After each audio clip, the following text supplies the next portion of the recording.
పశ్చిమ బెంగాల్లో రాజకీయాలు ఒక్కసారిగా హీటెక్కిపోయాయి. మొత్తానికి అమిత్ షాకి సంబంధించిన కుంభకోణం ఏదైతే ఉందో దానికి సంబంధించిన ఒక పెన్ డ్రైవ్ నా దగ్గర ఉంది అంటూ కూడా దీదీ సంచలన వ్యాఖ్యలు చేశారు. నిజంగా మరి బొగ్గు కుంభకోణంలో అమిత్ షాకి హస్తం ఉందా, దానికి సంబంధించిన డీటెయిల్స్ అయితే ఆమె దగ్గర ఉన్నాయా అనేది ఆసక్తికర పరిణామంగా ఉంది. ఇక ఈ అంశం మీద ఈరోజు చర్చిద్దాం. దీని మీద మనకి వివరించడానికి ఈరోజు ప్రముఖ రాజకీయ విశ్లేషకులు బండారు రామ్మోహన్ రావు గారు ఉన్నారు. వారితో మాట్లాడదాం. నమస్తే సార్. నమస్కారం గౌరీ, నమస్కారం. చెప్పండి.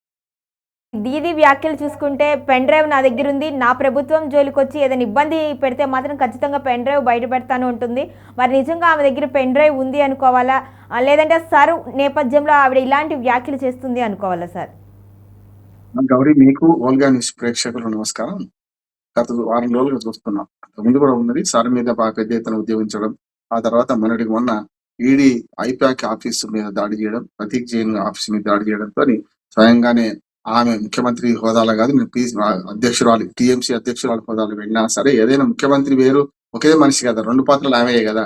అంటే టీఎంసీ అధ్యక్షురాలు ఆమె, ముఖ్యమంత్రి ఆమె. ముఖ్యమంత్రి స్వయంగా పోయిందని కాదు కాదు అంటే అప్పుడు అపరిచితులాగా ఈ పాత్ర అప్పుడు ఆ పాత్ర ఇప్పుడు అనేది కాదు కదా.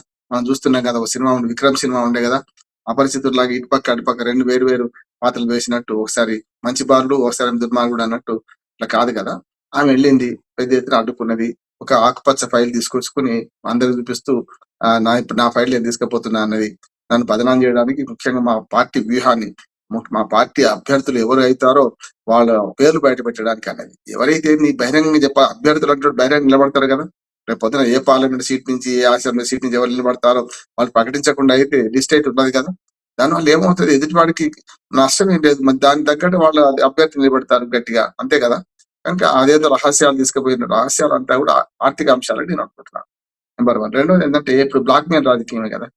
ఒకవేళ అమిత్ షా ఏమైనా చేసి ఉంటే ప్రజల ప్రయోజనాలు రక్షించాల్సిన బాధ్యత ఒక ముఖ్యమంత్రిగా, ఒక పార్టీ వ్యవస్థాపకురాలుగా, అధ్యక్షురాలుగా మీద ఉంది కదా.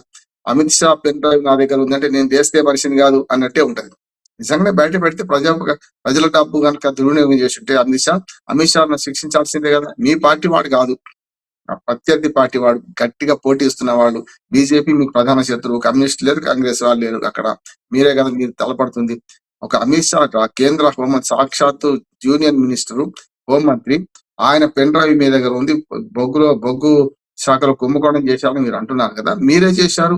అసలు బొగ్గు కుంభకోణంలో మీరు చేశారు కనుక పట్టుకోపోయినా అని చెప్పేమో ఇప్పుడు ఈ ప్రభుత్వం అంటుంది, కేంద్ర ప్రభుత్వం. కాదు కాదు, మీరే చేశారంటే అంటే ఇద్దరు కలిసి దొంగ చీకటి ఒకటైనట్ట, అంతే కదా.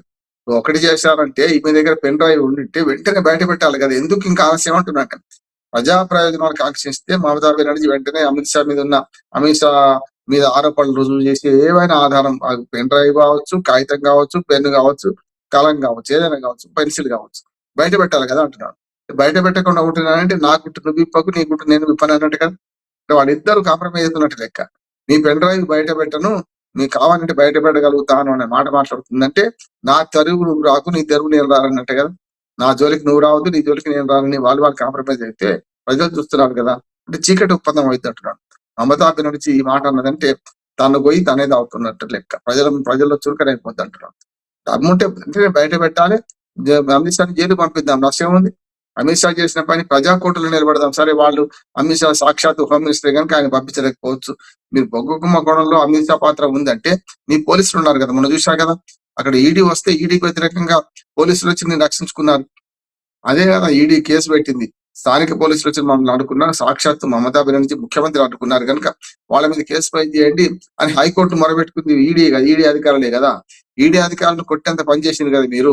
అట్లానే మీ పోలీసులతో, స్టేట్ పోలీసులతో వాళ్ళు చేసినట్టే అమిత్ షా మీద ఈ పెన్ డ్రైవ్ బయట పెట్టి వెంటనే కేసు రిజిస్టర్ చేయించండి, బెస్ట్ కదా. మనకు కూడా ప్రజలకు వీళ్ళిద్దరు రెండు వేరే వేరే పార్టీలు, టీఎంసీ గట్టిగా నిలబడి ప్రజల పక్షాన, అమిత్ షా లాంటి వాడిని కూడా గట్టి స్ట్రాంగ్ లీడర్ ను కూడా ఇవాళ మోడీ తర్వాత 2వ స్థానంలో ఉన్న ఆయన్ని జైలు పంపించి దాన్ని అందరూ హర్షిస్తారు. మీకు మంచి ఓట్లు పడితే రేపు పొద్దున పశ్చిమ బెంగాల్ ఎన్నికలు గెలుస్తారు మీరు. అంటే ఏం లేదండి, తుంపిళ్ళ బలం చూపెడుతున్నారు అన్నట్టు లెక్క. నిజంగానే ఉన్నట్టు బయట పెట్టాలి వెంటనే అంటున్నాను.